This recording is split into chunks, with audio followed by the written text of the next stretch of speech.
I cannot. I wasn't sure if that was on purpose. Give me No, one second. I just I have this thing. It says camera not working. Yeah, check your top box, and you're going to see a camera. Click on that box. Yeah, it says camera not working. Without a working camera, other participants won't be able to see you. Settings. Now, is it possible that it's not plugged in right? Like sometimes my camera loses connection, so I would have like a faulty wire where it doesn't show properly. I'm sorry, guys. Give me 1 second. Jared, well, let's see. Hold on. I'm not sure if Elizabeth is here. She said hello, but Jared is here. We're going to have a conversation. There are technical issues that we're trying to work through. I've been having technical issues all day. I started I have a video of Sanders that I am honestly probably going to have to redo. It's that bad. It's that bad. It's literally that bad. So there you are. Okay. Was that it? Was that the problem? I just had to click a couple buttons in the settings. Oh, good. Okay. I actually figured it out myself without having to ask Elizabeth. Nice. So I'm going to score some points for actually not bothering her. Fair enough. Guys, this is Jared Beck.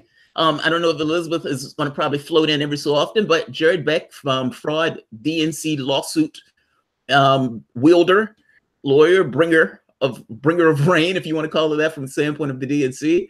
Jared, how are you doing today? Thank you and welcome out of hiatus. Oh, it's good to be talking to you, Jamarl. I think it's important that we have these discussions from time to time. Sometimes the kitchen gets very hot, so to speak, and I'm just a normal human being, and I just don't want to deal with things. You know what I'm saying? Yeah. And I want to maximize my privacy, but I think for the good, the cause of the greater good, it's important that we all have these discussions to the extent that we can. Agreed. Because there's a lot going on in our country these days. Agreed. It's interesting political time to be alive. Let me make sure everybody can hear. Can everyone hear us okay? The sound, no issues. I just got a new mic, so I'm testing this mic out. I feel like I've been doing this pretty much as a profession at this point, so might as well play the part. Mic sounds good. Excellent. Good. So I love that you said that. This is interesting political times. So do you know that during you would know this probably, during the Russian Revolution, Germany was trying to essentially create political chaos in Russia because the Tsar, for the most part, was working with the Allies, and they figured that they would have a hard time taking out Russia. So one of the people that they were using for that was Vladimir Lenin in order to kind of push this idea of revolution. Now, this wasn't fully just Lenin by itself, but in part, he was being helped by the German government.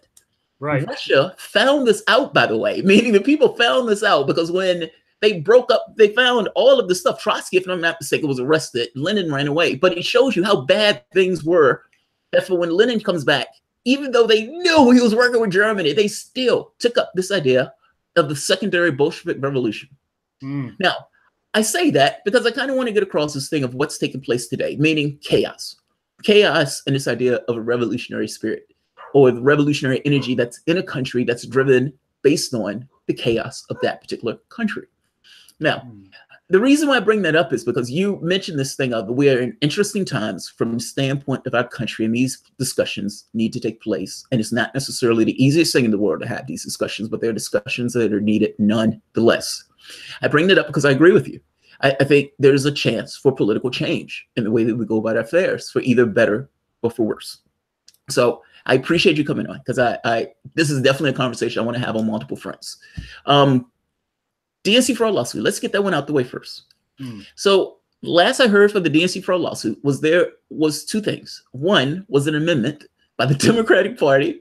I'm sorry, there was an amendment by you or your team pointing out that, well, I'll just let you explain it. What was the amendment that you guys posted? Because I found this was amazing. I covered this video.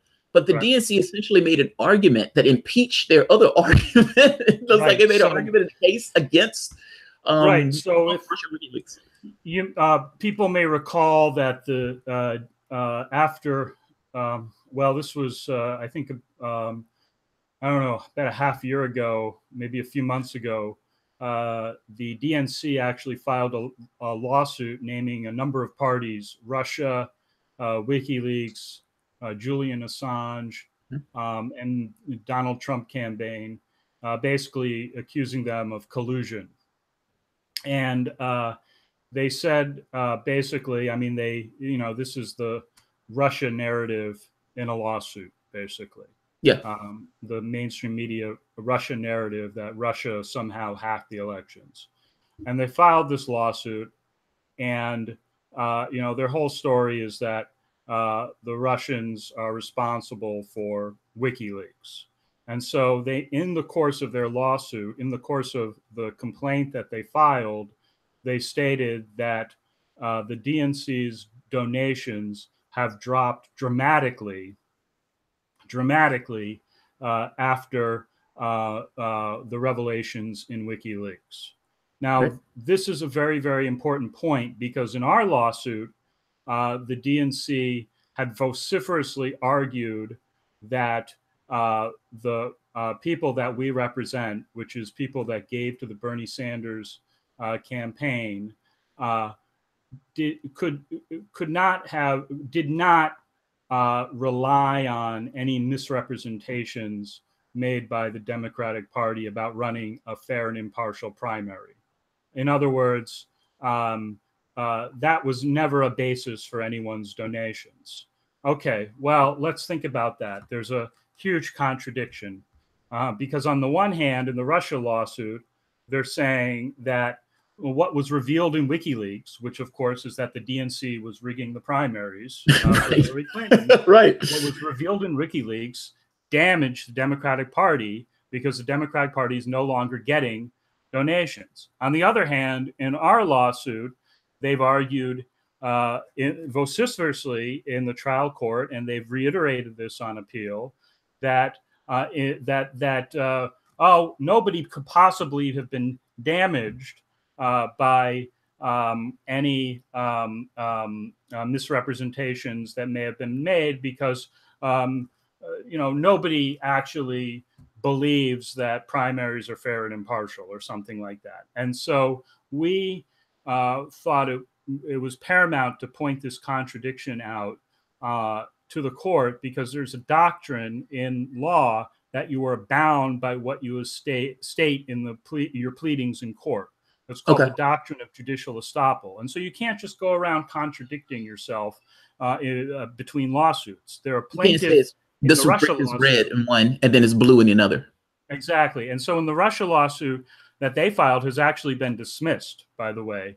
The court ruled that there was no personal jurisdiction over the defendants. So that case has already been dismissed. And I don't think it was a serious lawsuit to begin with. I think it was just another channel by which the DNC is trying to get its false narrative into the media, which is, of course, that Russia hacked the elections.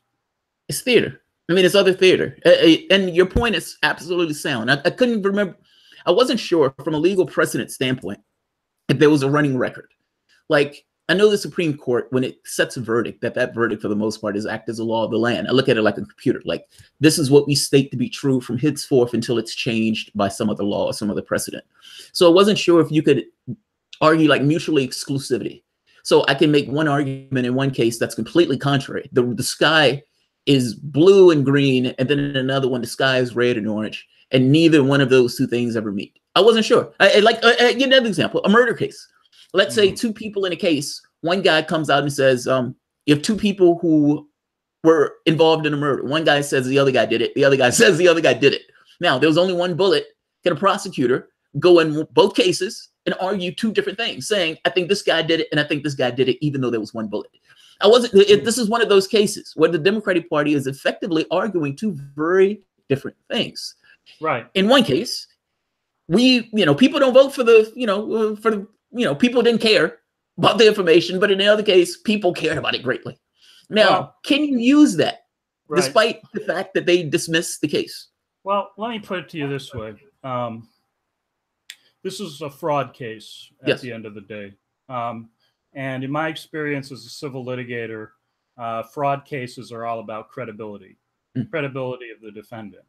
So if you show somebody to have made multiple misrepresentations in the past or in the present, then if you're trying to prove that they've made a misrepresentation in any one instance, you have a stronger case, because people know that liars tend to lie repeatedly. And so I see this mostly, aside from the question of judicial estoppel, which is a formal legal doctrine, I also see this as an issue of credibility. If you can't, get your story straight, and you tell, completely different versions of the same events willy-nilly, then you're not a credible person. Yeah, I totally feel you on that. I was blown away by that. I was reading through, I was reading what you guys were saying about it. I was like, that is amazing. And I wasn't sure about the legal precedent for that, what they were doing. We're going to argue two different things at once. So what is the latest for the fraud lawsuit? Because from my understanding, there is a hearing coming up. If am I understand that right? Yes, it's in September of this year. I think it's September 22nd or thereabouts, but it should be on our website, jampack.us. So check there for the exact date and time. But there will be oral argument in the 11th Circuit Court of Appeal in Miami. And so that will be the next step in the process. A panel of 3 judges of the 11th Circuit will hear argument from both sides. Now, what is the ultimate goal for this? Like, what are you trying to do? Because I don't think you would bring the lawsuit just for no reason. I think if you're bringing it for multiple reasons. Look, personally, I would imagine part of it is you guys cheat. There should be a penalty for it, and there's no legal or any other recourse up to this point. You guys have cheated. You guys just ran away and said, we're looking forward. We're not looking back. Everybody's united. Let's keep this boat moving. There should be a consequence for bad behavior. Losing the Trump is one, but that's a consequence that's hitting everybody. It should be specific to that party. What is your ultimate goal and what is your ultimate objective, if this question makes sense? Oh, yeah. Well, it's actually a very simple question in the context of a lawsuit. The objective of any lawsuit is to obtain justice for our clients. In this case, our clients are Bernie Sanders supporters. They were defrauded in the 2016 primaries to the tune of $250 million in donations, based on the concept that the Democratic Party was running a fair and impartial primary. And when a company commits a fraud on that scale, the law says that justice must be obtained for the victims. And it's really that simple. So we're pursuing this case towards a judgment. And, you mentioned that there are multiple aims to a lawsuit. Well, I would put it this way. By virtue of our legal system operating as it should, in other words, the vigorous prosecutions of crimes and torts, such as fraud, good things happen. What are those good things? Well, one is that corporations are held accountable for their actions. So when you get a judgment, a large judgment against a company, the company has to pay it off. And there's a huge incentive for the company to change its behavior. Now, what happens if they need to pay this off? This is the part that's fascinating to me, because this goes beyond politics. This goes to some degree into political strategy. Like this lawsuit is somewhat of a tip of a spear in an odd way. It goes into this idea of, yes, this is a lawsuit. Yes, we're out to get justice for a lot of people, but there is a point. And part of that point is a corporation, the DNC, has decided to defraud a lot of people. Now, what happens to DNC if it has $230 million? Well, it's a good question, Jamarl. But actually, there's a very simple answer to it, which is that if a company can't pay off a judgment, in other words, its debts or its liabilities exceed, its assets, then often what happens is it goes into bankruptcy. So you are the bringer of rain. You're trying to take the head of the DNC. I love it. I love it. This is kind of what this case goes beyond just the legal thing. You are literally going after them. Full, you know, what do they say? No balls, no, you know, oh, I can't think of the name of the phrase, but you're going after them. And I like this because you're trying to put a consequence on extremely bad behavior where it seems like no consequence has been felt. At least no consequence has been visited directly and specifically. Exactly. I mean, how else do we ever get people or corporations to change their behavior if we don't impose consequences?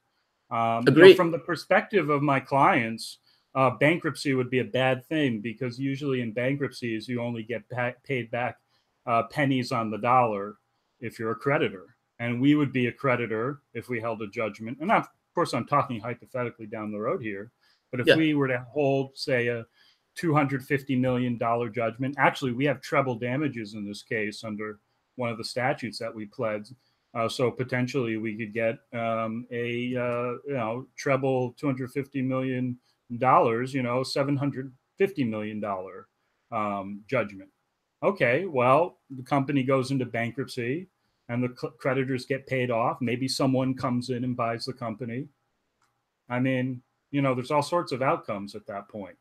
But actually, from the perspective of, our job, which is to litigate our clients' claims, you know, we just push forward. Yeah. How do you feel about the case so far? I know people are considering it a long shot, but how do you, as a lawyer who's prosecuting this case, feel about it from the standpoint of law and precedent? Because look, I look at this as it's a fraud. I mean, if you had 1 million people with iPhones and they were told by Apple that these iPhones allows them to talk and play sound and something else, and it doesn't do one of those things, those people will sue Apple for fraud if Apple wasn't going to give them their money back. No, you can go take it differently. You can make all sorts of analogies, but ultimately, people put their money into something, into a corporation that they thought was going to be impartial to them, and that corporation told them they were going to be impartial to them, and that corporation was not impartial to them. That seems like they lied. They lied knowing that if they told the truth to people, that those people would not have in any way given their money to a situation to which they were going to get scammed. That's the part that blows me away, that this seems to be just open and shut case of fraud to me. Mm-hmm. What am I missing? Is there something that I'm missing with my understanding of this? Is there some legal precedent, some bar, or there's something that takes place that prevents my understanding of this from being the legal, I guess you can say the legal bar? Well, the first question you asked there, how do I feel about the case?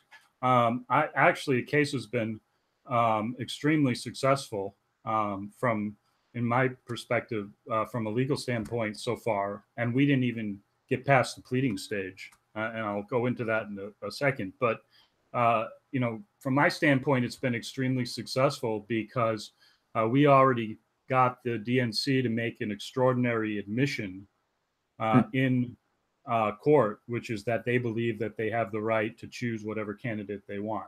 That's an amazing admission, by the way. Right. I mean, that's in the trial court transcript. It's posted on the Jam-Pack website if anyone wants to read it in black and white.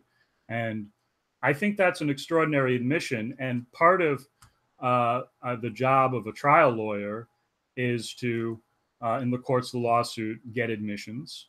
And part of the job of the trial lawyer is to get the truth of his or her client's case out into the public domain.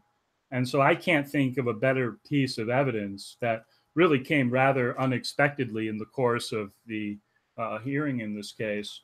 I can't think of a stronger piece of evidence for why the DNC is essentially a Ponzi scheme. So for that piece of information to get out there, I think is an extraordinary victory so far. And I see that as a very important victory on behalf of our clients because it shows the world the truth of what the DNC is. Yeah. Do you know how bad it has to be when your excuse is we can lie when we want to lie, we can cheat when we want to cheat? Man, that's like what you're trying to cover for, when you have to admit that, oh man, that is utterly horrendous. Let's stay kind of with the DNC, but I want to shift slightly a bit to the candidates that are being put up, specifically Ocasio-Cortez. Mm-hmm. Now, I saw a back and forth that I think you were having, where you were essentially saying that this is nonsense, that her candidacy for the most part is just feathering the nest, that she's somewhat of a red herring. Explain your point, or explain your case against Cortez. I'm curious about this because I've heard this case by a few sources. I've heard people say she's not socialist enough, whatever that means. I've heard other people say, you know, she's a fraud, she's a red herring. Explain, and maybe I'm wrong. Am I characterizing that right? For the most part, you looked at this as big. This is just a scam. Well, let me just say there's a couple of articles by a very, very talented author named Theodoros Fikre. I don't know if you've seen these. Yes. But, he's good. They address this issue about as well as anybody has that I've seen in writing, and I agree with him 100% on these issues. And I think he said something very important, which is that he harbors no personal resentment towards Ocasio-Cortez as a person.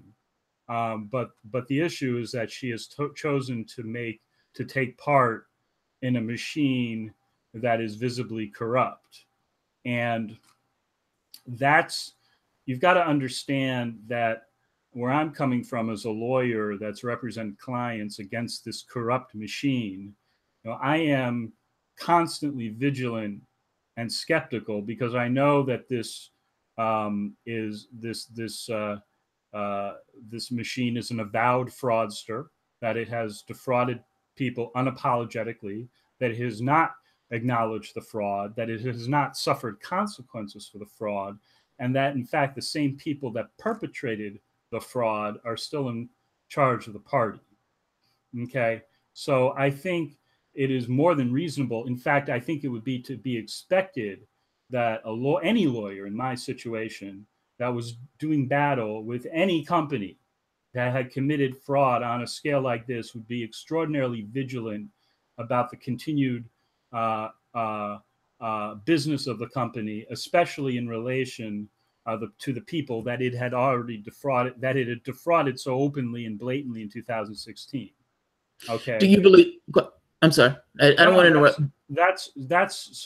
That's where sort of my perspective, or that's my context. My context is as a lawyer for the plaintiffs in DNC fraud lawsuit, and so my analysis, Jamarl, is that here we have a young woman who has been pitched by the mainstream media as having accomplished this extraordinary event in the Bronx, okay, which is the very center of one of the DNC's core operations. In other words, they control the Bronx. If they control what goes on in any jurisdiction in this country, okay, the DNC controls the going-ons of Democratic primaries in the Bronx, okay? They've already told us in court that they have the ability to rig primaries and the right to rig primaries. So why wouldn't we assume going forward that every primary is rigged? And then the question becomes, well, why would they rig it in such a manner? Why wouldn't they keep the old man Crowley in there? You know, he's a powerful representative, okay? These are all puppets, okay? Okay, the DNC has no issue about substituting one puppet for another. And they are an organization that will stop at nothing to keep going, and they will put what's called a face on a puppet in order to get the results that they want. And I just smell the same old tactics here. I am suspicious because she has become part of a very much predominant and prevailing narrative that the mainstream media has been pushing with great gusto. Okay, we're talking Colbert. We're talking, Meet the Press. We're talking, the late night circuit, so Yeah. to speak. Okay. And I get very, very suspicious when people make that circuit, because from what we've learned in the DNC fraud lawsuit, there's a tight connection between the DNC and the mainstream media. Okay. Agreed. Yeah. And these narratives are created. I agree. And crafted. So I'm very suspicious. And here's the thing. All that would just be, maybe a build-up to something that could be more authentic in terms of a political moment. And I don't think Ocasio-Cortez is authentic in terms of a political moment, if which I think is obvious. But all that would be okay if I saw any evidence that she was actually confronting the mainstream media during her opportunity to appear on these shows. But I don't see that. I see her getting pushed into the same BS Russian narratives that the mainstream media gets pushed into. I see her carrying the Russian narrative. I see her carrying the abolish ICE narrative, which I think is also, I mean, to me, it's extraordinary how the progressive movement has got shifted from all of its core issues. In other words, healthcare, minimum wage, college tuition, to suddenly it's all about ICE. How did that happen? No, I feel you. I understand where you're coming from. So there are two things. I don't think the DNC is godlike or omnipotent abilities. And let me explain what I mean by that. I agree with you that they have their capacity to put their thumb on the scale. The question becomes, what degree do they have to put their thumb on the scale, and whether or not that degree is affected all throughout the United States. Now, you may say that it may be more so in New York, but again, this is to some degree conjecture. Not just New York, the Bronx. Well, even the Bronx, but I guess I'm getting to the point of it's. I mean, they shredded ballots, Jamarl. Don't be naive here. They shredded ballots. No. You don't misunderstand what I mean. Don't misunderstand what I mean. Yeah. I agree with you to be somewhat suspicious about what's taking place. I disagree with you, though, that, look, just as somebody who do a channel, and just in a small time that I've been doing this, I've seen how just even on a low level, political engage with media. So I understand the collusion is there. There's a salacious slush between media and politicians. Media is supposed to hold these people accountable. They don't. You end up having kind of a collusion between those two things. By the same token, sometimes the narrative is crafted around something that takes place, meaning I don't know as a flat fact that she won because of some kind of change out of Crowley for Cortez. I don't know that. Is it possible? Yes. It's Do possible. I know it? No. You raise an interesting point, Jamarl. It's very possible that this was done as a hit on Crowley by Pelosi loyalists in order to It's get possible. it. Yes. You're absolutely right that. But I don't know that. But I would say that that's more an aspect of internal DNC politics that ultimately fixed the result than this narrative that she. I think that's what I'm getting at. I'm making the point that yes, it is possible, but I can't necessarily take it as a flat fact that the result is fixed. Meaning any argument that I have, I can't argue from the perspective that the result was fixed. I have to argue that for the most part, that look, I'm more inclined to believe that Crowley lost. And in Crowley losing, the media decided to fix his narrative around this attractive, person with a great narrative, story, and started to fix a story around her. So that's just as possible as it is as the DNC fixing a race in the Bronx in order to switch out Crowley. Is that true? Is that fair? Well, let me ask you this. No, I'm going to respectfully disagree with you and say that I'm bound by my duty to be a zealous advocate for my clients to put the burden on the DNC to show that any primary going forward is not rigged. In other words, I don't believe that I don't agree with your premise that you start from the assumption that it's not rigged. And I think we have to start getting into the habit of putting the burden of proof on our oppressors. Problem is there's no floor at that point. Like I agree with you on that. Don't misunderstand me. Yeah. We need to have free and fair elections in this country, and we need to know it as a flat fact. In the same way that I know breathing. That's what we need to know from the standpoint of our elections. That I agree with you. I agree with you that for the most part, the burden of proof to be on the DNC. That part, again, I think I agree with you on. If I'm understanding it correctly, I think I agree with you on. But those are jumps, like, because you end up in a situation of not knowing the floor. Like it's like where does reality end up? Like I can say that I think it was rigged, and because I think it was rigged, I think they switched out Crowley. But if you've noticed that all of this stuff at that point just becomes straight getting you away from what might have taken place. Let me suggest to you this, because I think you make an interesting observation, and I think you're getting into some epistemological questions. In other words, which is I think totally to be understood. But let me suggest this. So I think what we're suffering from is an information gap. Okay. Yeah. We don't know the truth because nobody's actually digging into any of these questions, because we don't have an independent media in this country, and nobody is vigorously going after the DNC fraud every day, in a journalistic way, except in the independent media. Okay, the independent media, of course, is doing that, but if we start our baseline reality from what the mainstream media is reporting to us, and I think we're all sort of programmed to accept that.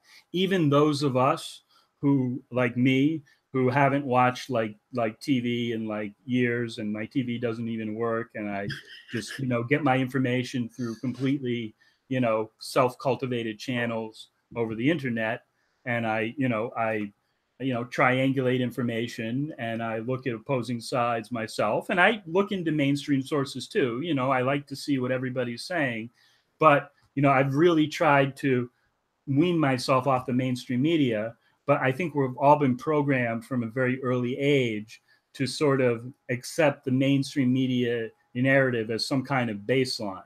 That's true. Okay. So the issue I have is that, if Ocasio-Cortez was a true threat to the established narrative, then they would have blacked her out, like the DNC, the media did.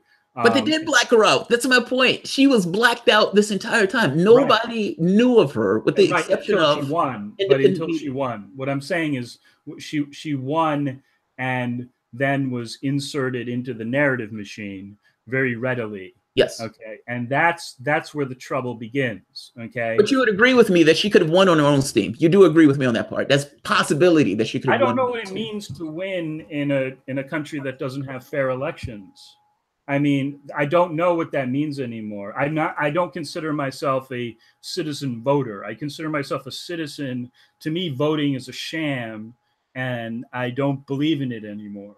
I think that I'm in actually a fair amount of company, because when you look at the number of people that vote in this country, it's atrocious in terms of percentages. Why is that? And dwindling. Because people are smart. They understand that it's a waste of time. Okay. Why is it a waste of time? Because these elections are meaningless. So, when you say, well, it's like a horse race, at a track where the horse races are rigged like 99% of the time, what does it mean when a horse wins a race? I mean, it could mean a lot of things. Does it mean like it's a good horse? I don't know. It's going to depend on how the horse does in future races. I see. Okay, fair enough. But I let me ask you this part then, to pivot off that. Would you agree with me that taking out the meaning of win, let's say we're not using the term win, do you think she got more votes than Crowley? Is it possible she got more votes than Crowley? I don't think that we have a reliable enough way of determining the answer to that question. So I would say that in terms of votes in this country, especially in Democratic primaries, we all have to be agnostic in terms of the results. In other words, we have to the only logical position is to say that that question is unknowable. Fair enough. Okay. Fair enough. Until we have a well, wait. media- That question is unknowable. That question is somewhat as an absolute yes.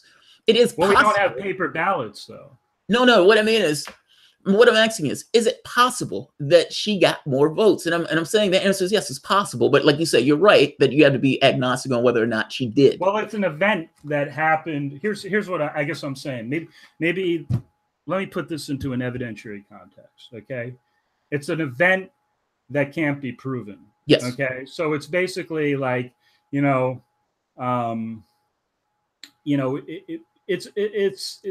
no way of proving the event because it happened within a system that is designed not to record the truth. Because I don't think our elections have any validity. I just don't think they have any integrity.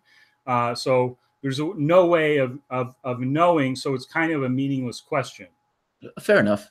Now, okay, fair enough. Now, let me put it to you this way: a democracy, people can engage in the act of voting, but if the act of voting is it hits a brick wall on the way to actually resulting in a correspondence between what the people want and who they elect, then it's not a democracy anymore. It's something else. Something else. The election part is a show. Fair enough. Fair enough. Do you think that changes with numbers? Let me ask the question in a slightly different way. With people galvanized to push for particular ends, do you think it changes the political calculus? Meaning, say for the moment, there was an upswell of people who wanted X. Mm-hmm. And those upswell of people essentially either bum rushed the polls or pushed against the political space. Does that change the political space, or is it still theater and meaningless? It's unclear.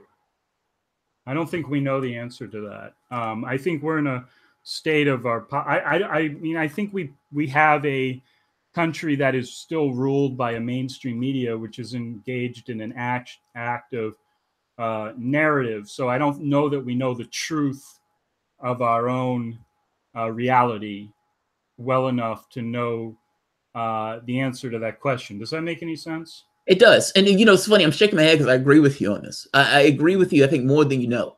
I'm pushing back on what you're saying. But I appreciate the pushback. You should push back because and the reason why I say I agree, because you're right.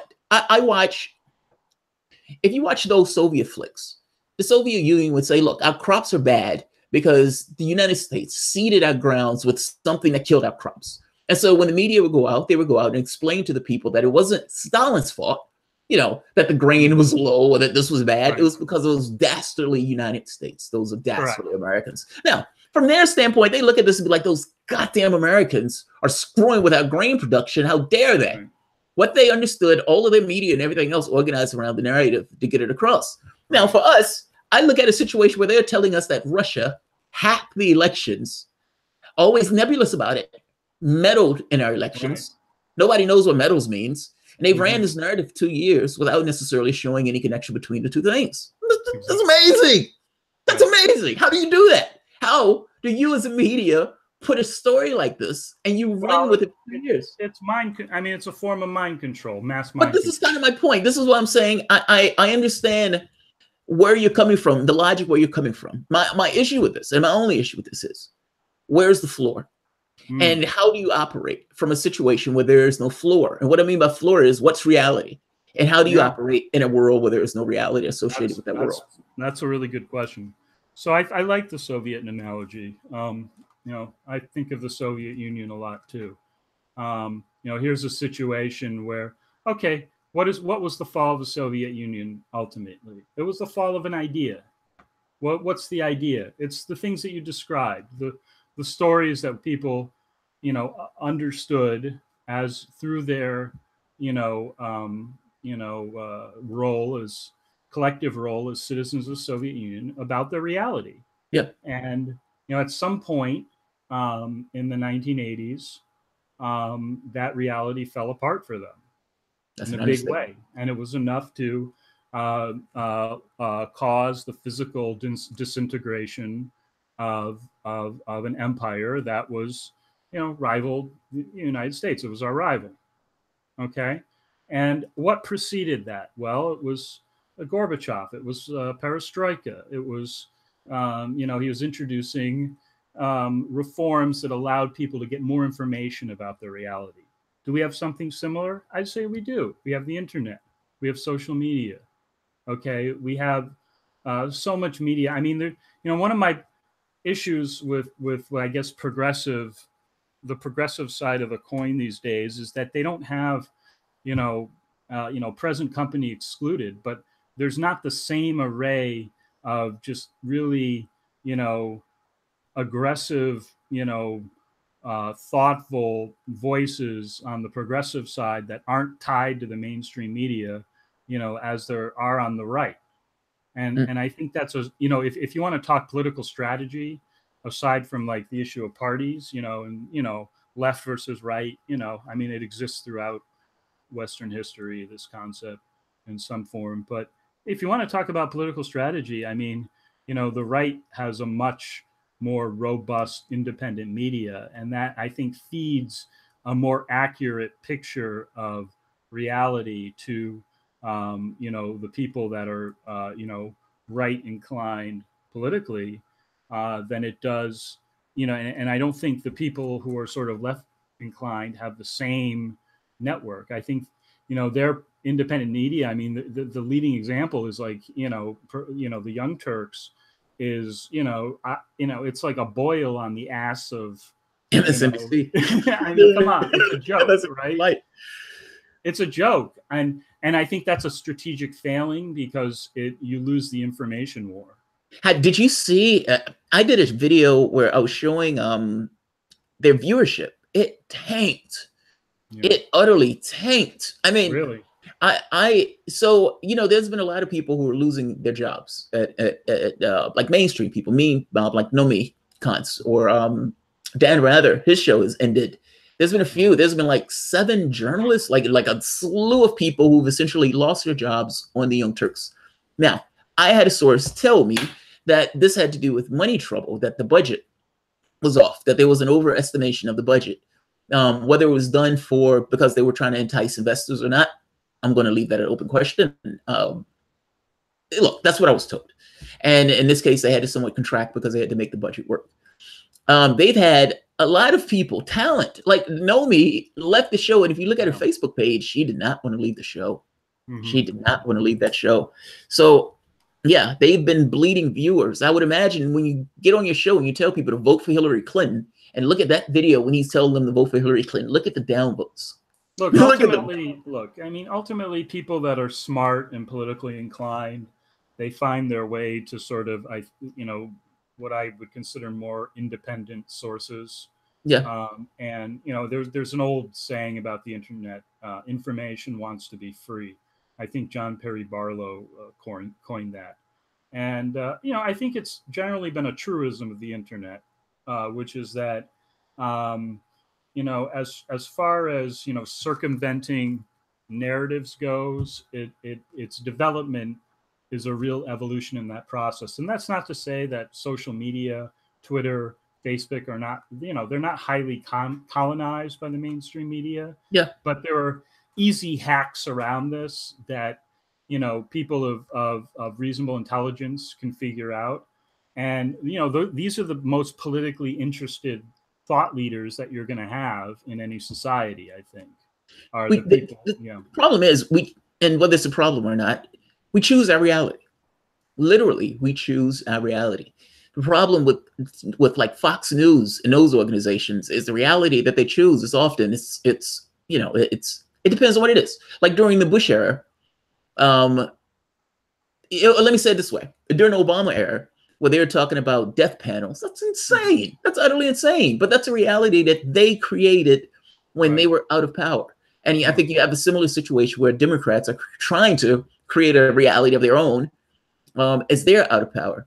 I understand what you mean by this. I guess I'm saying, look, there's a hegemonic view in the way that we go about our affairs.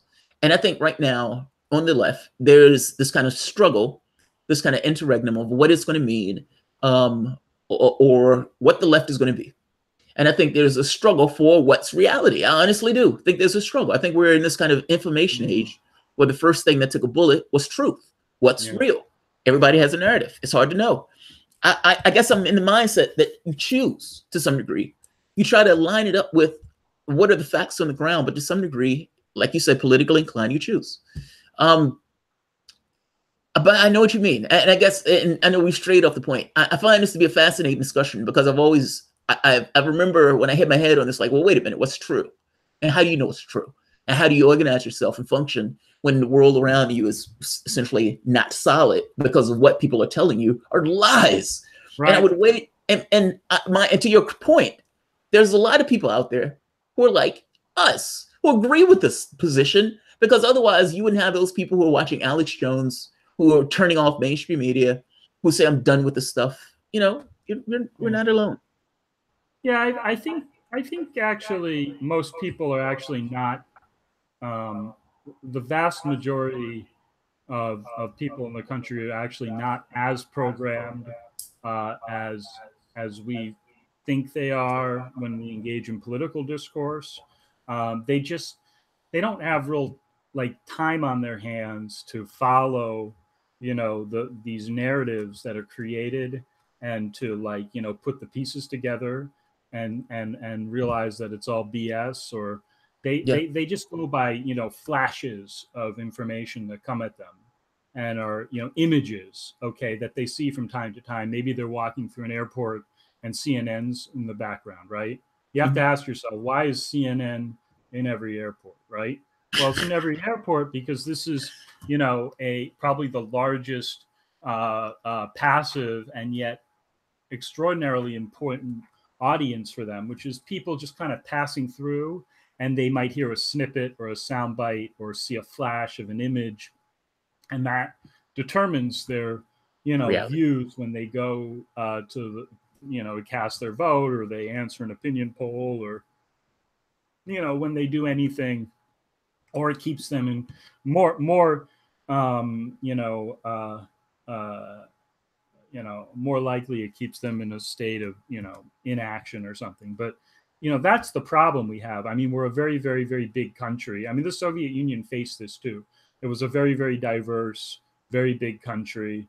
And ultimately, the people just weren't on the same page, or so they found out, because, you know, the fall of the Soviet Union is not so much, you know, the fall of an ideology as it's the disintegration of an idea and this disintegration of an empire. And maybe we're going through something like that now.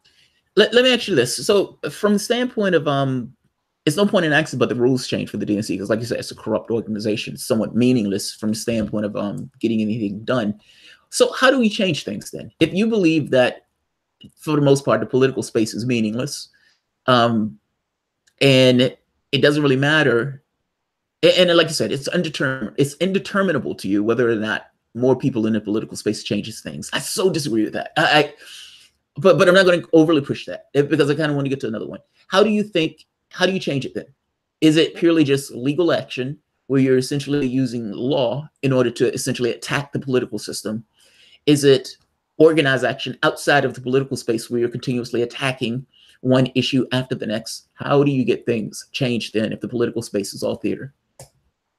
Well, that's a very good question. And, you know, it's interesting. I often get heat on Twitter. People say, oh, you're too negative. You know, you don't offer a solution. Well, you know, I mean, the problem, you know, it's a problem without a clear solution. I think we would all agree that the political system is dysfunctional right now. Yes. You know, the legal system is dysfunctional. I mean, Elizabeth and I had an interview with a judge on the Seventh Circuit Court of Appeal with Illinois. We live streamed it last week, by the name of Richard Posner, who just quit being a judge a year ago.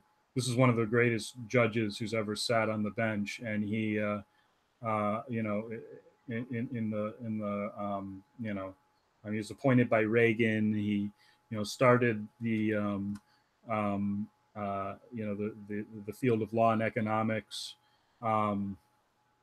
He he has authored like 80 books. He's written enormous numbers of opinions. He's just an extraordinary judge, and he still teaches at the University of Chicago. And we visited him at his home, and he allowed us to, conduct an interview kind of like we're having right now, just very much like free flowing. Ask me anything you want. And we asked him a lot of questions about the legal system as it exists right now, and his thoughts as somebody who was on the bench. Seventh Circuit Court of Appeal, that's the court right below the Supreme Court. Okay, this is somebody who's spent a career at the highest levels of government in the judiciary, and the things he said in that interview are shocking. One of the things he said was that the legal system, if you go into the legal system without an attorney, you get stomped all over by the judges because they don't believe that unrepresented parties are worth the time of the courts. And he's been very direct about that, and that it troubled him, at the age of 78, enough to step down, not assume a senior judgeship, and now he's devoting himself to representing pro ses in the legal system. Oh, nice. And he's very candid about the mediocrity of the legal system and how poorly functioning it is. And so, the legal system and the political system are tightly intertwined. And so, when and we actually asked him the question, this is why I bring it up. We asked him, Judge Posner, the question that sort of you asked me is what's the solution to the legal system? What's the solution? How can we make it better? How can we make this flawed judicial system better? And his answer was, well, it's hopeless. Okay. That's his answer. That's his answer. Even though he's completely unacceptable. Even though he's taking an active role, he's not a nihilist because he's taking an active role in helping people that he believes are hurt the most in the legal system, which are pro ses, many of whom are in prison, and they file lawsuits having to do with the conditions of their confinement. Horrible things happen to people in prison. I mean, and he was telling us a number of cases that he's become involved in. One of which, in which it's a horrible story, but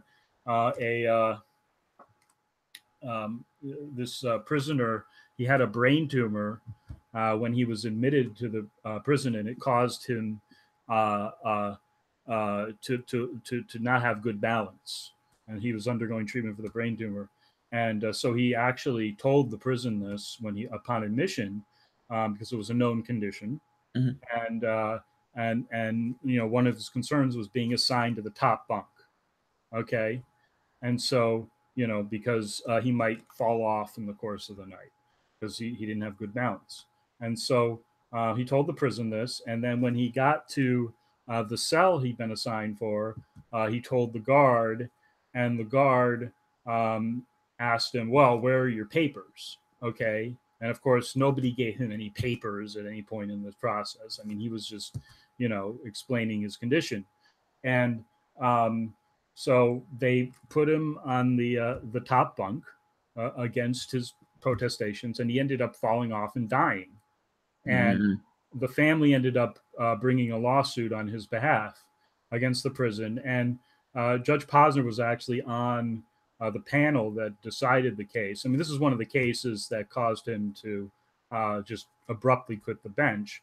And the majority basically, of the court basically, found a very legalistic way of getting rid of the case, because the family which brought the case was unrepresented. But he wrote a very vigorous dissent in that case. In other words, the legal system, and the prison system obviously is part of our government too, and that's another, story within a story. But I guess when you say what's the solution, from sort of the perspective, I would from the perspective of what can we do as citizens.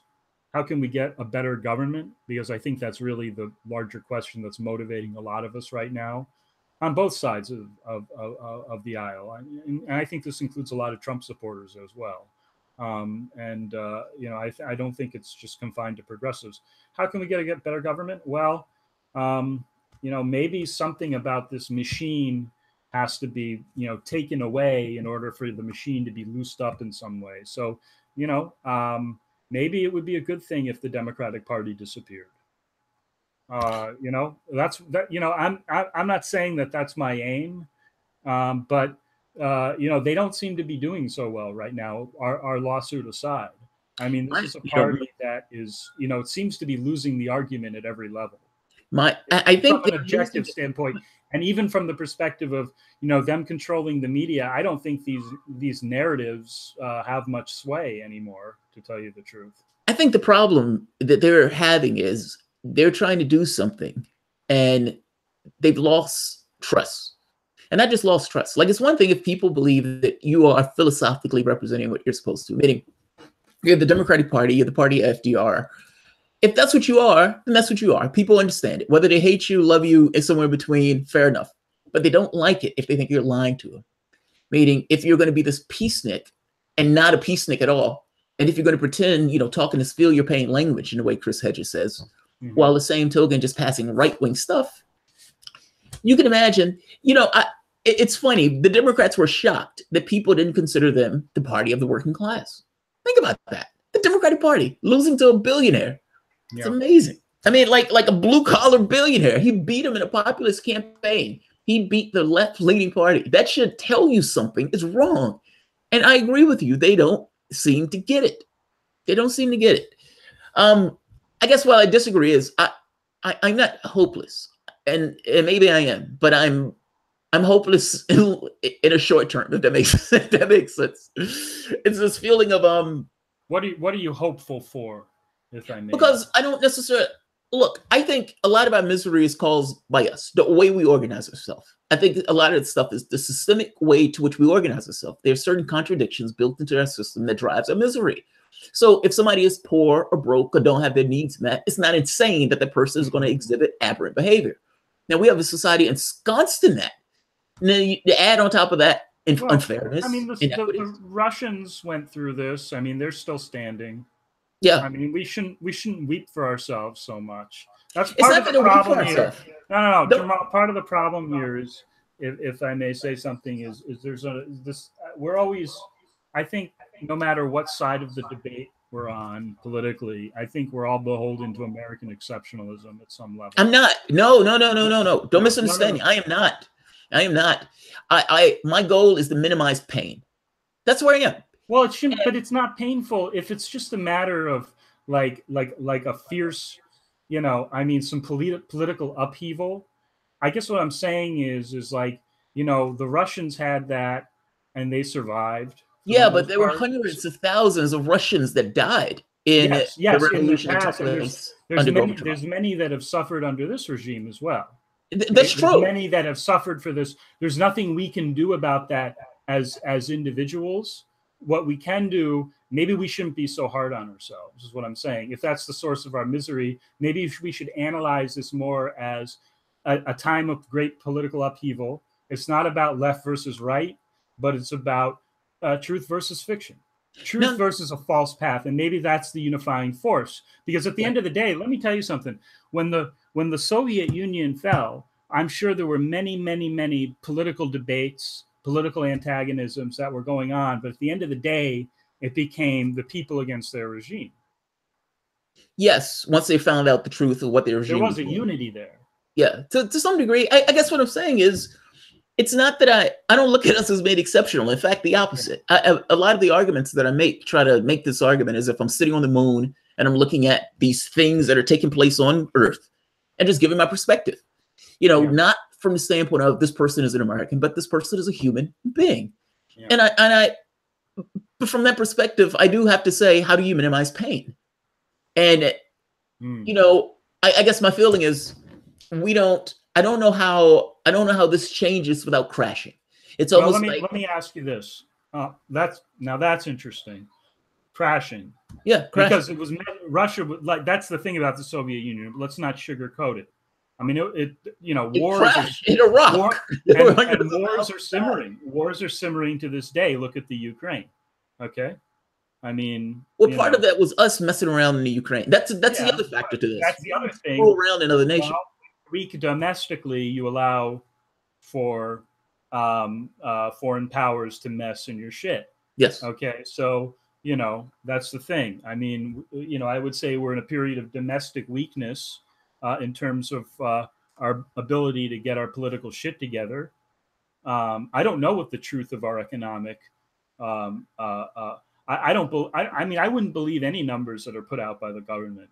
I don't believe those at all. And what's wild about it, they talk about this Russia stuff. When I'm looking at stuff like when I'm analyzing stuff from World War I or World War II, and you're looking at some of the war propaganda that these guys were putting out, the United States under Obama passed essentially the Ministry of Truth, which essentially allows the United States government to lie, essentially give propaganda. They don't like to call it propaganda, but nobody who's giving propaganda wants to call it propaganda. Yeah.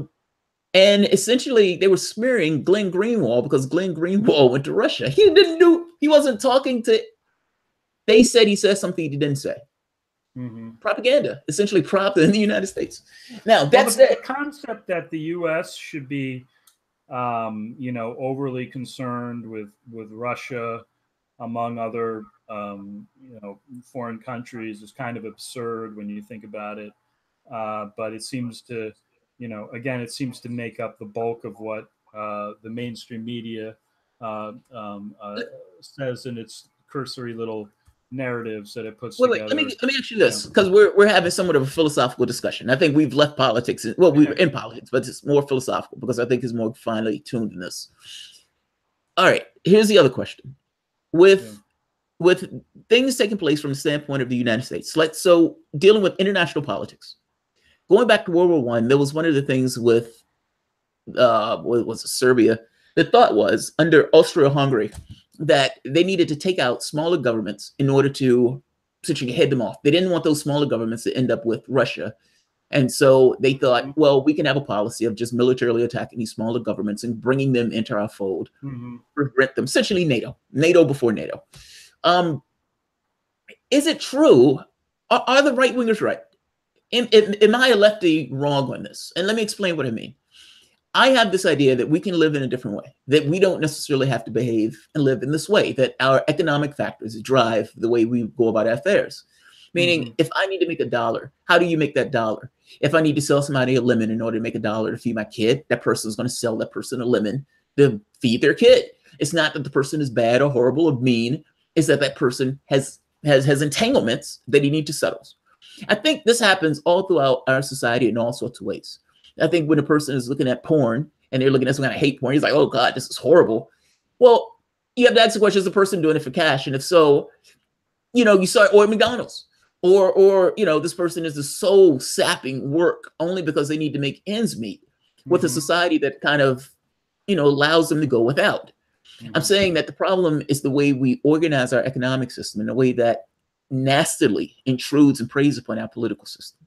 Now, if that's true, then that means that changing the economic system and making sure at the very basic, people have access to the things that they need. If somebody asks me what one thing that you would do from a political standpoint, I would say I would have the government make sure people have access to the things that they need above all else. Because I would say you cut crime and poverty and all this other stuff associated with it. But a right wing is right on this, that all of this is a Game of Thrones, and that if you're not expanding, you're being expanded on. And that meaning if the United States wasn't pushing from military domination, that somebody else would. Meaning there's always a hegemonic power in the world, and either you're the one being treaded on or you're the one doing the treading on. I've got to be honest. I don't know if that's true or not because I'm stuck in my context. Do you think that's true? And because I have a second question after this or behind that. Do you think that's true? That ultimately either you're the force or the one being forced upon? Is there a medium somewhere in the middle where you don't have to deal with it? In other words, am I a realist in international relations? Yeah. More or less. I mean, well, that's interesting. The fact that you call it a realist in and of itself gets across your answer. We don't have a. I'm sorry. I was talking over you. What'd you say? No. I said the very fact that you say, "Am I a realist?" gets across your answer. But go ahead. I'm sorry. Well, I generally think I generally do subscribe to a realist view of international politics. I don't think that's there's any reason that somebody who favors progressive domestic policies, as traditionally understood, can also be a realist in the field of international politics. Because at the end of the day, um, and then you know, but I have a modification to it. Mhm. I think that when you're looking at the world today, what you're looking at in terms of the larger questions are actually civilizational questions that Yeah, are affecting us. it's They're interesting stuff. not. They're not. You referenced a very interesting. You made a very interesting reference to Austria-Hungary. Yeah, This was a time when there was a much different system of international relations in play, and the world map centered around Europe and the interaction between certain nation empires. Yeah. states, and then of course the U.S.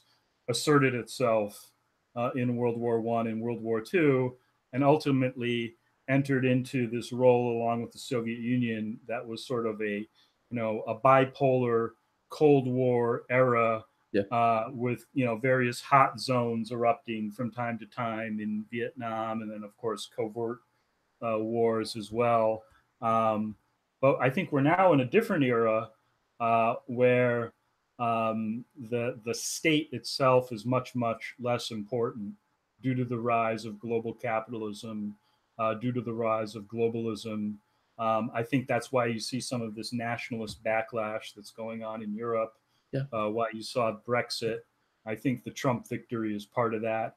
I think a lot of what's behind Trump is not so much as it has nothing to do with the way the mainstream media portrays it, but is ultimately a nationalist Agreed. movement Oh, I in agree. this. Brexit, same thing. Like when you talk to them, they said national sovereignty. We Right. want It's a national national. sovereignty. I mean, people are given. Let's not. It's hard. When you're dealing with an electoral system which literally consists of choosing column A or column B, you can't. You're on shaky ground whenever you espouse on the meaning of what any given choice is in sort of this larger sense.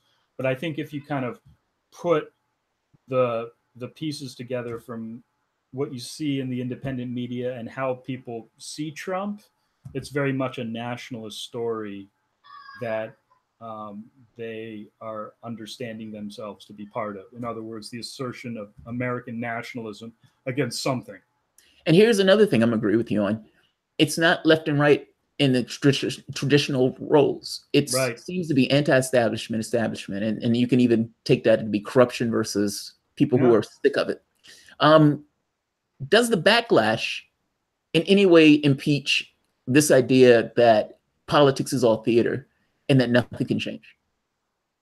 Does the backlash Impeach the idea that it's all political theater and nothing can change?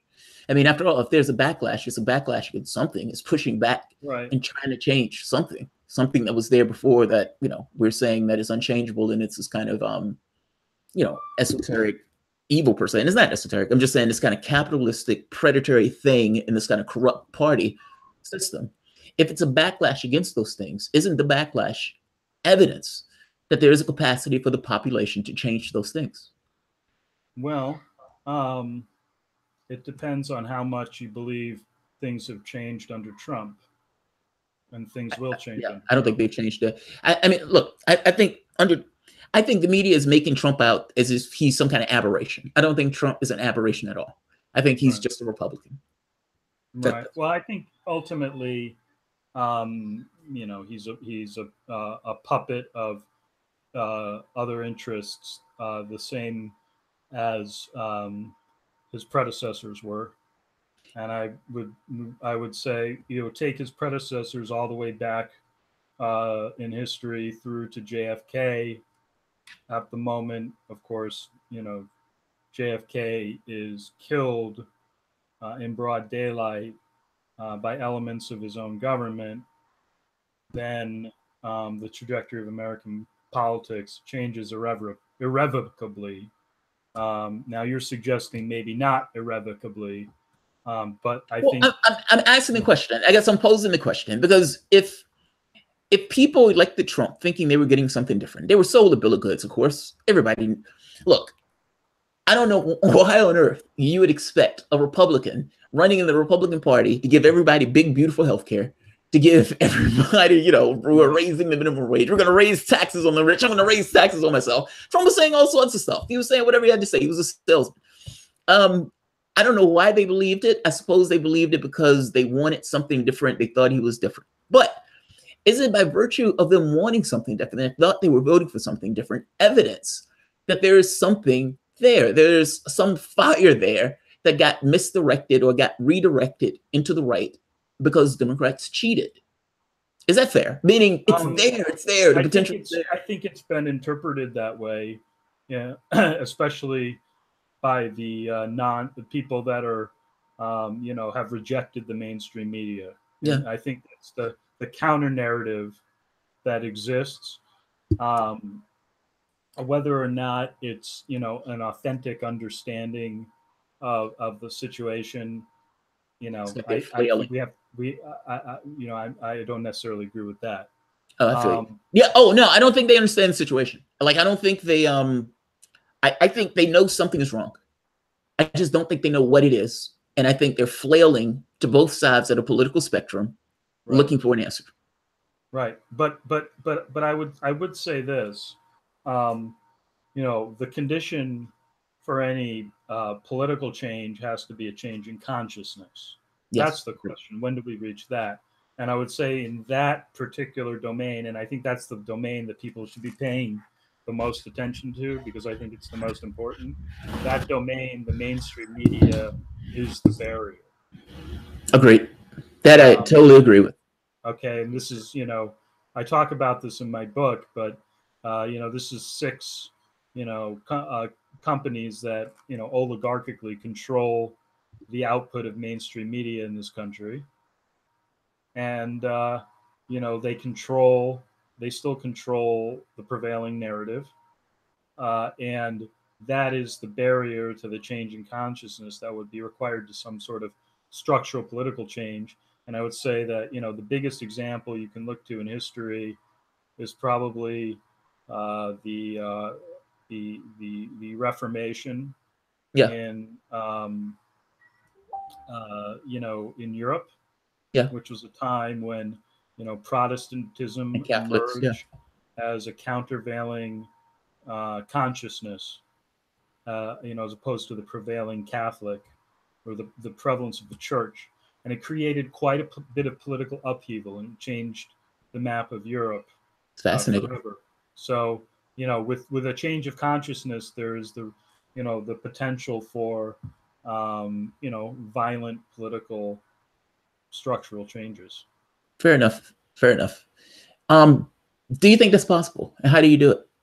Like a part of me thinks you're right, that this issue of not like candidates who aren't, I guess, hitting against it. Well, let me ask you. You tell me. You're the guest. I always do this. I'm bad at this. Well, part of what we're talking about is the movement of history, in which we all are,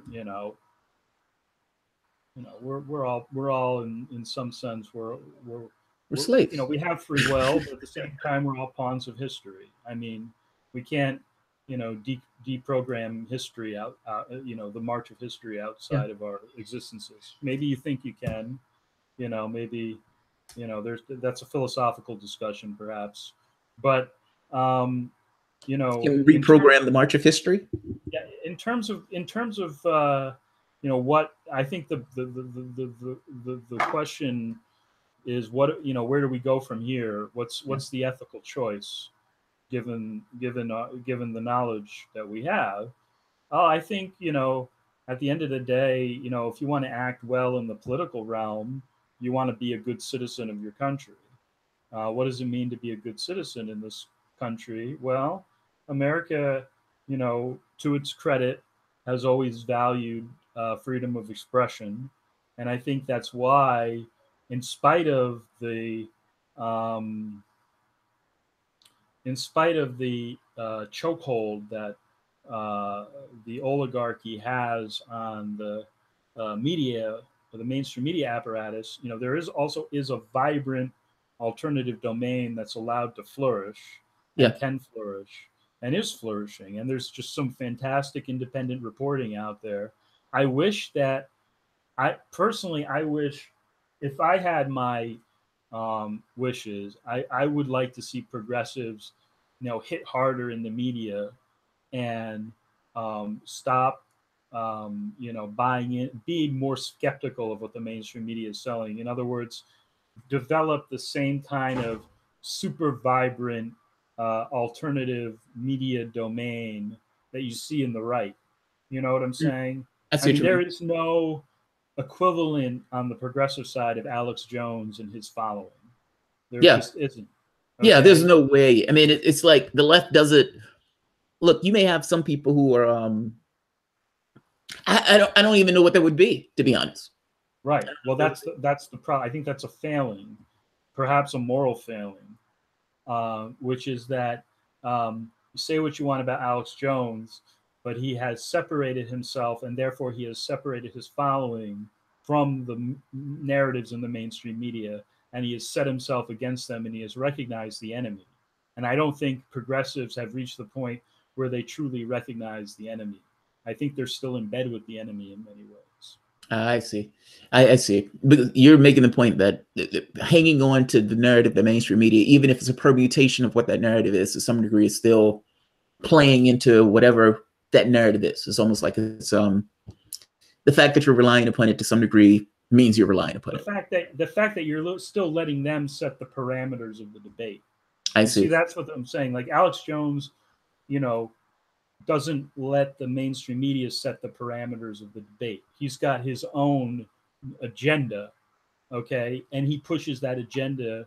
You can say what he wanted about that agenda, but he actively pushes it and to a huge following, and he's very, very strategic and powerful about it. And on the progressive side, there's nobody like Alex Jones, and I think that's a problem because. And I'm not saying Alex Jones in the sense of believing everything Alex Jones says, but Alex Jones has his politics. Okay, yeah. Why isn't there anyone on the progressive side? I think there are people. I actually think there are people. That's the thing. I think there are equivalent. In fact, I think there are people that overlap with Alex Jones, would call themselves progressive, would support progressive policy. So that's not the issue. The issue is the media space. The independent media space the ecosystem hasn't developed in opposition to the mainstream media for progressives, and that's a problem. I think it's because this stuff is new. I think if I'm, and I could be wrong on this, but when I look out, it seems that for the longest time, the lefties have hitched their wagon to the Democratic Party. Right. And this goes back to unions, blacks, LGBT groups, all that stuff. Democrats co-opt all of those things. The youth gun violence, I guarantee you they're going to co-opt that also. You're going to see Nancy Pelosi standing by some random guy holding a gun or something. Democrats, miraculously, the Democratic Party perhaps should not be in existence anymore because it was, of course, the party of slavery. Perhaps that moral failing of the Democratic Party should have put the Democratic Party out of its existence, but because it was able to forge these coalitions in the way that you've described, it resurrected itself, or it saved itself from the jaws of death. But if you're allowed to do that, again, maybe the Democratic Party wasn't held sufficiently accountable for slavery. I don't know, but it seems like there's some moral failing in the Democratic Party because there's never. When was the last time that the Democratic Party authentically legislative in a progressive way in this country? Authentically. Well, here's the thing. Look, I consider people to some degree be robots. I don't do that because I think people are robots. It's just for sake of my analysis and calculation, I assume they're robots. When I look at what the Democratic Party is doing, the Democratic Party is doing what you would expect them to do if they were in a system where nobody was pressuring them or they had no real fear of being taken out of their seats. Meaning, if I knew I was going to be in my seat for 20 years, why would I care? Why do I care? Why would I need to do anything lefty or progressive at all? If this guy is going to give me a ton of money for something. I'm going to do what I need to do for the ton of money. And I'm going to say, look, you're going to vote for me, because if you don't, that insane right winger who's dragging his knuckles all across the floor is going to be in that office, and he's going to take those scarred knuckles and he's going to pass one bill after the next that is going to somehow attack you and your own. Yeah. That's their argument. That's always been the argument. That's been the excuse, or at the very least for the last 40, 50 years.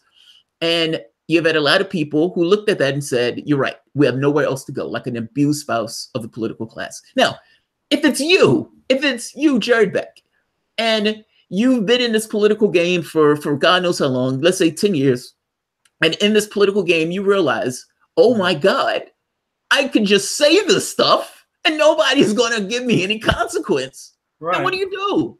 Like, right. I can blame the Democrat, which I do, because, at the end of the day, they are the avatars of what they're doing. They are the person who's taking the cash, doing the favors, leaning in the direction, talking about this feel your pain stuff like FDR's, while at the same time, it's like, grabbing your ass with a straight face. Right. But we allow it by not, like this idea of accountability, and they make this argument continuously, and you have Democrats, even Nina Turner, I love her to death, but she makes this argument of we're going to hold them accountable. What does that mean? Does that mean you're not going to go for a Democrat? Right. Of course not. Well, I mean, look, I think we're grappling with issues of how to assign blame for something that hasn't fully played itself out historically yet. Yeah. So, I think we all need, again, this is why I propose that we all be maybe kinder to ourselves, and understand that, societies have gone through times of great political transformation, and that's just something that happens in history. Yeah. And not take it so personally, and just sort of maybe think of things a little more analytically, and maybe try to step outside of whatever role people are in. Like, I have a role to play in the DNC fraud lawsuit as attorney for the plaintiffs. That doesn't mean I have to play that role every day of my life. I can also step outside that role and think about the broader political issues, the broader philosophical issues, the broader moral issues like we've been talking about today. Yeah. And maybe we don't do that enough in this country. And maybe, on the other hand, a lot of what we see, especially people that are at the edge of this independent media transformation that's going on. I mean, a lot of what they see are over social media, which tends to hyper-partisan. It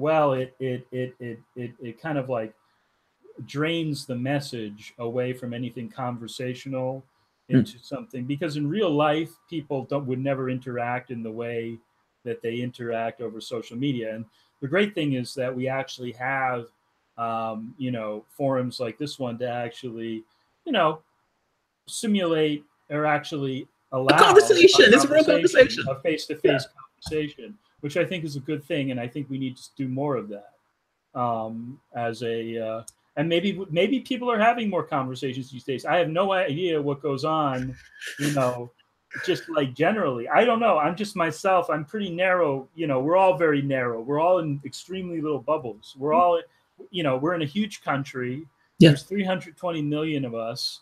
I mean, many of these places are nothing like the other place. Okay.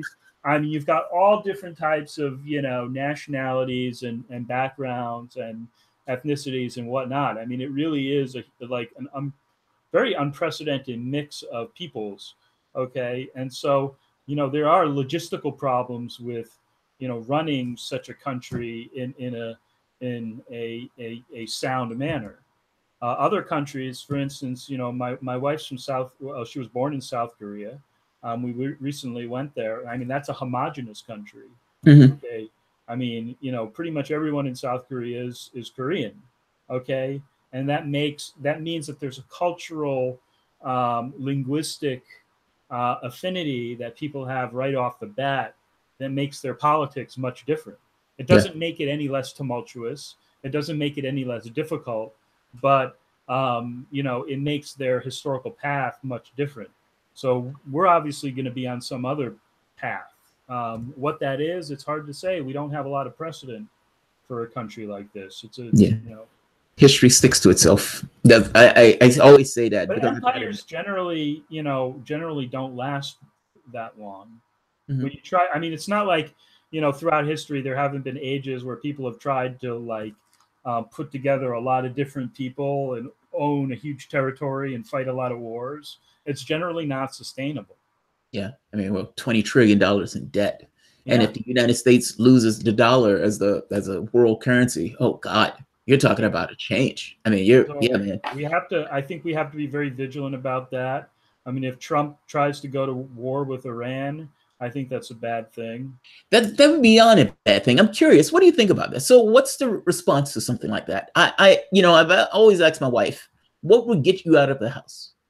Like, and I asked her that question to say, what breaks your complacency? What is the thing that would take place? Because during Vichy, during the war, most people just kind of, when they took over a village, they bowed their Right. heads about what took place, like the A overwhelming. lot of people weren't even, that cognizant that there was a war going on.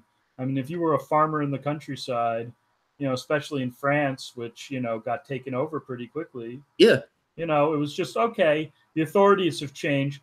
I mean, it wouldn't have even, crossed their mind that much what happened. It wouldn't have bothered them that much. Then again, there are stories of, heroic Horror people. stories. That's what I was about to say. There are stories of people that, were very heroic. They may have sheltered Jewish refugees. Oh yeah. I had a professor in college who was one of those. He was an Austrian Jew, and he was smuggled into Vichy, France, by his mother, and into a small village, and the village protected him from being deported. Wow, that's amazing. So, But that's kind of my point. What breaks complacency? Like making that point that only a very small percentage of people react.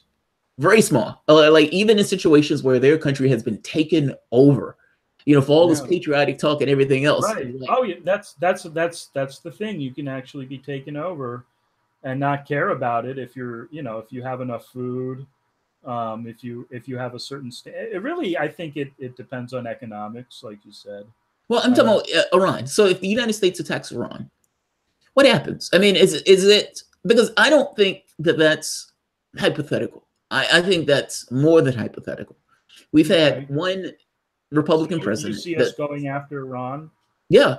Okay. Why not? I mean, Donald Trump. Right. Look, when somebody tells me something, I believe them, and especially when they're telling me something about themselves.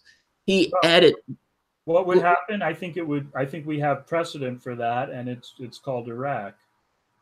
And see, I think it would be worse. But go ahead. Explain what you mean. I think it would be worse. I think the same thing would happen. I think it would, it would be a war. It would be very bad. It would end with some type of, American occupation. Do you think that would be allowed? Now, and what I mean by this is the world has watched the United States take down one nation. They've watched the consequences to the United States taking down that nation, meaning Iraq. They've had refugees from, the amalgam of these right-wing groups that sprung out of the attack on Iraq, that flowed into all of these areas, creating this kind of weird amalgam of ISIS that eventually created all of these refugees that went flooding into Europe. Europe is to some degree bearing the burden of the United States and Western policies, especially Europe, France, and the United States policy. Is more or less a vassal of the United States. Agreed. But they're still a vassal nonetheless. That's not the issue with respect to Iran. The issue is Russia and China. Yes, and that's what I'm getting at. Yeah. I'm kind of making this point that, and there's no way for you to know this answer, but I don't know this to be true. I'm very curious on whether or not something like that will be allowed again. That's all, especially in that region of the world. Absolutely, and I'll tell you why. And this gets back to my civilizational view of international politics. Okay, and if you want to read a good book on this, pick up Clash of Civilizations by Samuel Huntington, who was a professor of mine when I was a grad student at Harvard, actually studying. I didn't major in, or I didn't concentrate in, I did 2 years towards a PhD I majored in political theory, but my subfield was international relations. So I took a lot of Yeah. international relations classes, most of which was absolute garbage, except for Samuel Huntington, who in this book, which he wrote in 1997, he has a diagram which accurately predicts the Ukrainian civil war that we have today. I mean, it's a Wow. fantastic work. So if you want to, but he had a theory of called the clash of civilizations, which is that you can determine political outcomes ultimately in this new world that we live in by understanding civilizational conflicts. Okay, so you're looking at let's look at the world map. You have the United States, which Huntington would put it as part of Western civilization. Mhm. Okay, you have Iran, which he would put as part of Muslim or Islamic civilization. You have Russia, which he actually calls Orthodox civilization. So they're not the same as, they're their own kind of thing. Yeah. And then China is their own. They're Sinic civilization. They're their own civilization. Okay. Ultimately, the question would be, is the Orthodox civilization or the Sinic civilization going to go to bat for a country in the Muslim civilization? That's the question. That's the question. I think history has proven that they don't, Mm. because we have the recent example of Iraq. Okay, they may make a lot of noise because there's issues of they want to dominate the Middle East too. They want to assert themselves, but ultimately, I don't think they're going to engage the West in an existential struggle. And by the West, I mean the U.S. At the end of the day, Europe can't oppose the U.S. Okay? No, they don't even have a military. They're debating on whether forget what they want to do. They're not part of the equation. It's what the U.S. But yes, I mean, it would take something within Muslim civilization to stop the U.S. from continuing to go to war with Muslim countries. What about Syria? I mean, ultimately, we've been told, I think it was Lavrov, kind of made this point that they warned the United States off of what would have been essentially a response by Russia because they were going to attack Syria itself. Apparently, Donald Trump, according to what Lavrov was saying, Donald Trump had planned on a much larger military campaign in Syria after the chemical strike. And Lavrov essentially said they made the point to them that we will respond. We're not playing around. We will respond. In which case, the attack that Donald Trump did was less so. I would just analyze. Do you think that's nonsense, or do you think that they would have actually attacked the United States if the United States attacked Russian assets? I mean, I don't know the ins and outs of Syria enough to really probably give a good answer to that question. But I would say this: I would analyze Syria as just sort of a probably more or less of a puppet state of Iran.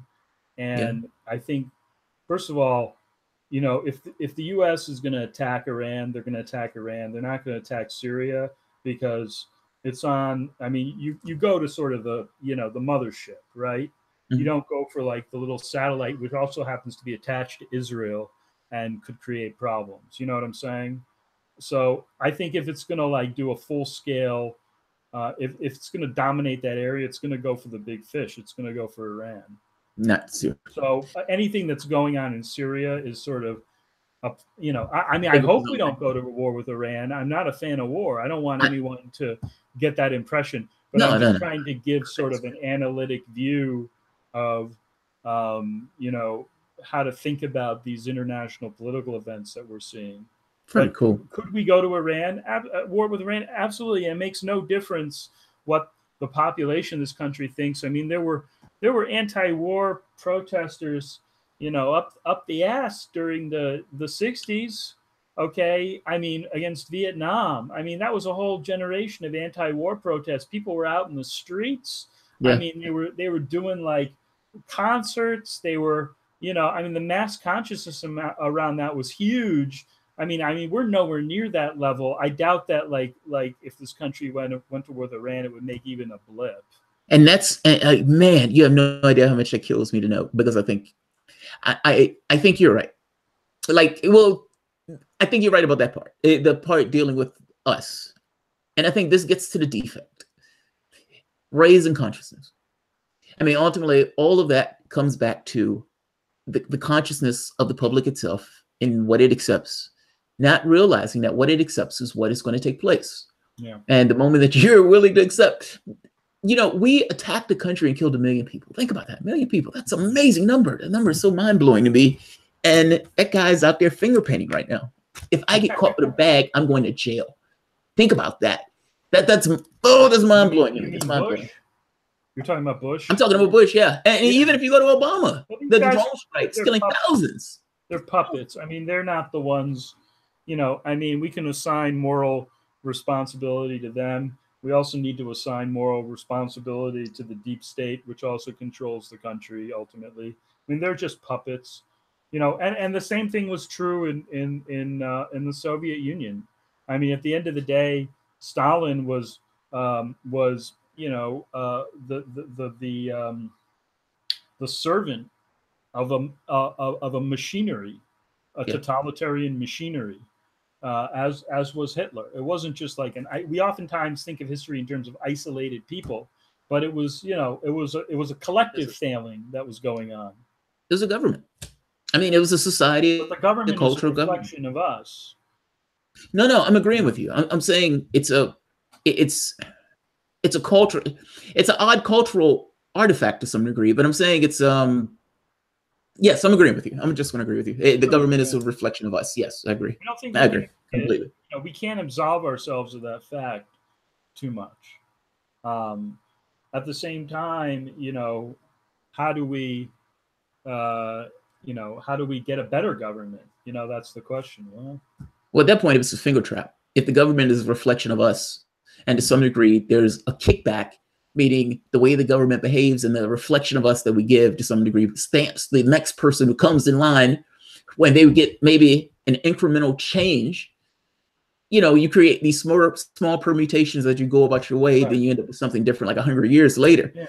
I had a similar conversation with a friend of mine recently, and the same issue came up that we were discussing now is and ultimately it comes in some form is what's the point of even going forward on whatever issue you care about or whatever you're doing? I mean, why are we even doing this? I mean, hey, I think it's part of what it means to be human. Why does Jean-Luc Picard get into a starship and go roaming the stars? To what end? All of their needs are met. They don't have any. They're not infirmed. They're not weak or broken. Money doesn't exist. That's a beautiful question. I love that question. Yeah, it's not really answered. I never really watched. I always watched the original Star Trek. Well, even the original, the same question applies to all. Why are they even out there? Why are they even out there? Like Q. Oh, if you ever watched the original, really interesting question. This god-like omnipotent being derides them. No, it's an unanswered premise of Star Trek. I mean, in Star Wars, by contrast, we know that there's this galactic war going on. Yeah. And that sort of is in the background of every action that happens in Star Wars. Right. But in Star Trek, it's not clear that there's this galactic. I mean, there's not really a galactic war going on so much as they go from world to world in this cosmos, which is somehow interconnected, but in many ways it's very disparate and disjointed. Part of the beauty of the episode or the series is it's human. Right. I mean, ultimately we get up, we go about our day. Oftentimes our world is based on this idea of survival and this idea of need. I need X, so I need to do this in order to get X in order to go about my way. So most people are just functional on survival. What is the world like when you're beyond need? Oh, that's when you get into interesting questions. Because then you start thinking, okay, what's the point? Well, now you can live. I would argue that from the perspective of Star Trek, all of this is prehistory. All of this is cavemen, animals. When Jean-Luc Picard has an answer for the sins of humanity, he's ashamed. He's utterly ashamed. And he's talking about what we're going through right now. Q, a god-like being, derides them for this. It's like you guys are, wandering the galaxy, go for no reason, no idea where you're going. You're just out here. Yeah, I need to watch The Next Generation sometime. Unfortunately, my understanding of Star Trek is I only, when I was a kid, I only caught like an episode here and there, but I never got into like the whole Q thing. I'm dragging you into Geek Fest to geek No, out. that's fine. That's fine. I think there's a lot of important messages that come out in a lot of that stuff. What is that thing? Especially, What's the point?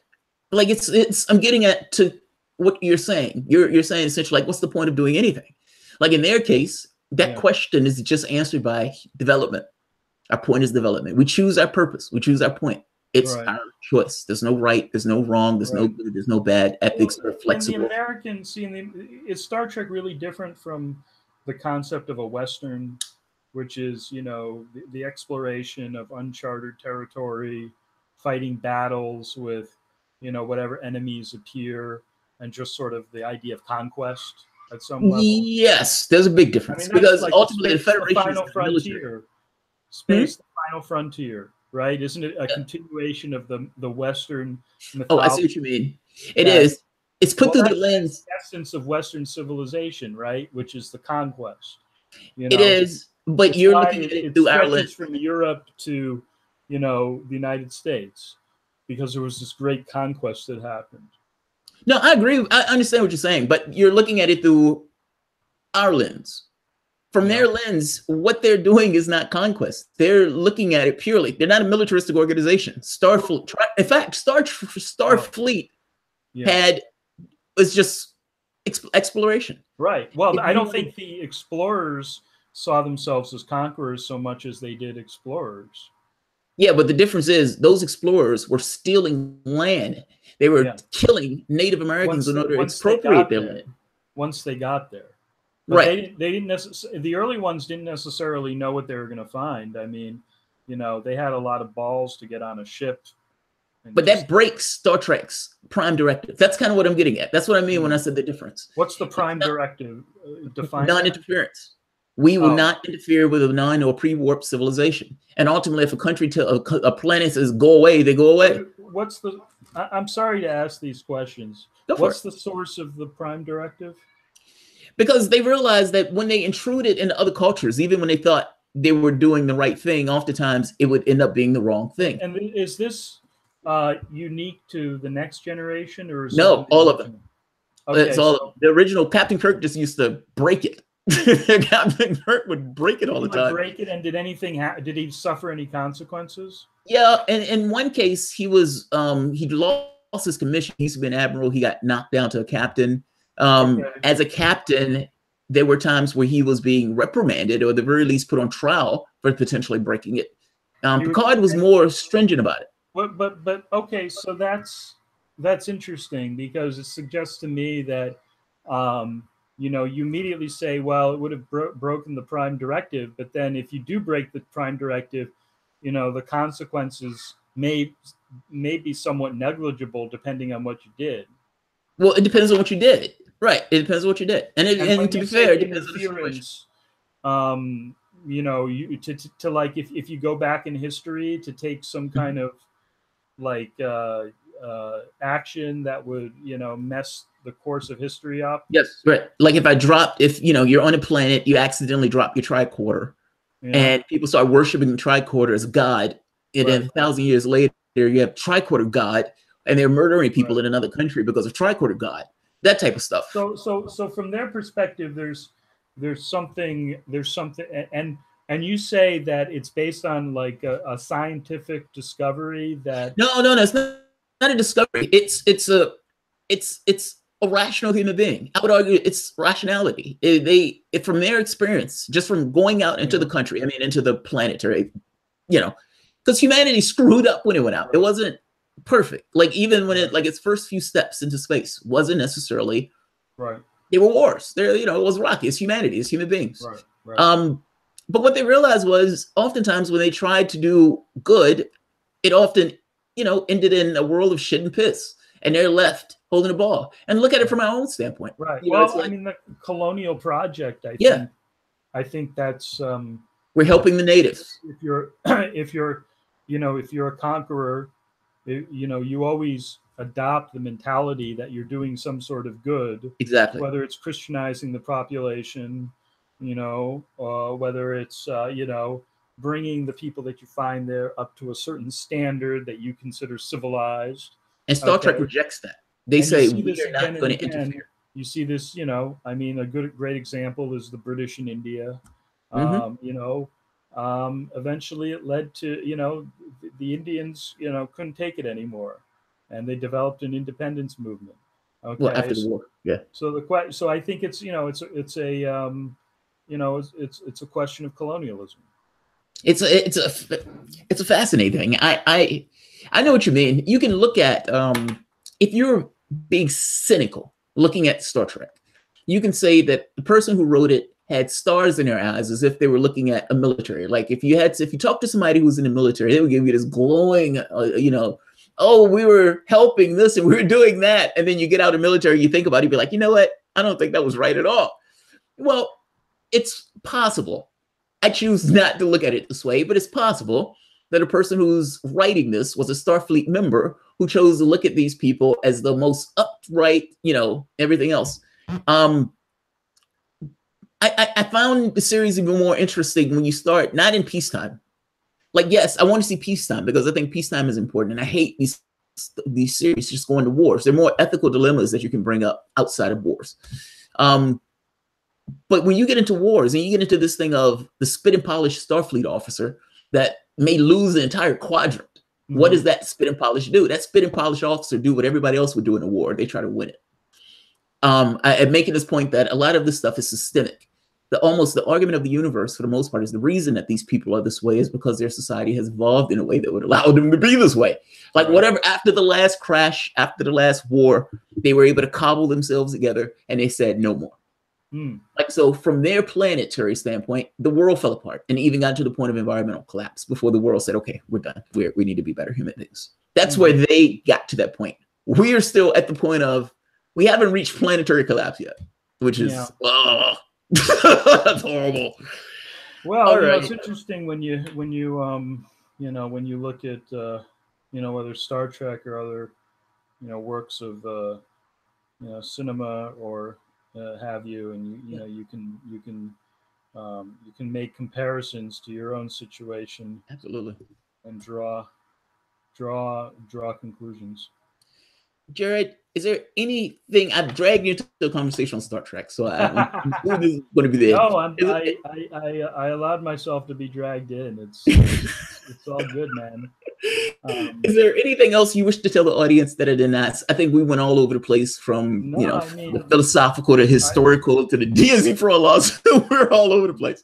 No, but I like to have conversations as opposed to just strict back-to-back questions. I think you get more. Well, I think it's we need to have more of these conversations. I would urge the audience to check out this interview we did with Judge Posner a couple days ago. Elizabeth and I did it because I think the revelations about our legal system are extraordinary, and so if people want to see, some really interesting insights from somebody who's been on the inside of the system up until very recently, I think that's where people should go for some knowledge if they're trying to figure things out. And that's one of the reasons we went out to Chicago to interview him. Was I think there's not enough in the society that we actually, we take a breath and we admit what we don't know about the world, and then we try to gain knowledge by seeking out, getting out of our comfort zone. So maybe we should all think about doing that. I think you're going on a trip sometime soon yourself, right? Yeah. So traveling about, traveling is, walkabout. A good way to do that. And it's not accessible to everybody, but there are ways of doing it mentally, and but getting outside of your comfort zone, I think it's very important. Jared, man, you have no idea how much I appreciate this interview. Let me see. Let me check make sure. I always like to get super chats while the guest who's here. I've had you for like 2 hours. There was a rhyme that somebody put in. It was a rap lyric. I was sitting here laughing at it. I was like, "Oh God, I'm gonna have to spit rhymes on this one." God, where is it? I need to find it. Oh, here we are. Community tabs. All right. So one person asked, Come on, come on, come on, come on, come on, come on. Yep, Jared is a pure gem. Thank you, Jamal. I learned a lot. Kinky, thank you, Kinky. I appreciate it. They loaded the clip in Omnicolor, said they packed the 9, they fired at the prime time, the sleeping gas. Every home was like Alcatraz, and motherfuckers lost their mind, just victims of an in-house drive-by. Primal. Wow. Primal. That's great. All right. Balthazar, I vote a 50-state solution. Move Jews to New York City. What? That must have been my last video. Democrats trying to mold him into Democratic president. He was talking about Bernie Sanders, trying to mold him into Democratic Perez as Tom Perez did. And I think we're talking about Bernie Sanders. He's talking about being against the BDS movement, the boycott, divest, sanction movement. Dude, I really appreciate this. Thank you for coming on, man. Again, I know we have these all across the lawn conversations, but thank you very much. It's always good talking to you. I really enjoyed our conversation tonight. You take care. Very cool. Have a good one. Okay, take care, man. Bye. You all have all right, guys. I'm going to end this here. Thank you all for joining us. It's been like an hour or so. I always enjoy these conversations. I enjoy these conversations because I don't necessarily like just question, answer. I like to dig into what the person is saying. And you know me, I'm a sucker for a good Star Trek or a sucker for a good sci-fi or historical or philosophical conversation. So, all right. So I'm going to end this here. Thank you guys very much for joining me. If you guys enjoy the content, please feel free to share, like, subscribe, and of course, you can always support the patron. And Balthazar, I have loaded up Stream Share, and that is going to be the thing that I'm going to play around with. I tried to use it earlier, and I tried to use it without trying to first. Aries moon, man, forgive me. I'm an Aries moon. I was like, all right, I'll just do it while in the fly, and it's like, oh god, this didn't work on the fly. But I'll reload it. I tried. Apparently, I can add widgets and stuff to it, so I can up my game. I'm trying to up my game. Got a new mic and all. So, you all have a good night. I got to be honest. I will probably be back tonight for another show at some point, but it's probably going to be in a few minutes, or maybe 30 minutes or so. Maybe, potentially. I'm thinking about it. There's 2 or 3 other shows that I want to do, that I wanted to get done today, that I didn't get the chance to do today. If I'm awake and I am active, I am probably going to be back here to do those shows. Not to mention, I want to test out this mic more. So thank you all very much for showing up, and you all have a good and decent night. Be kind. Bye-bye.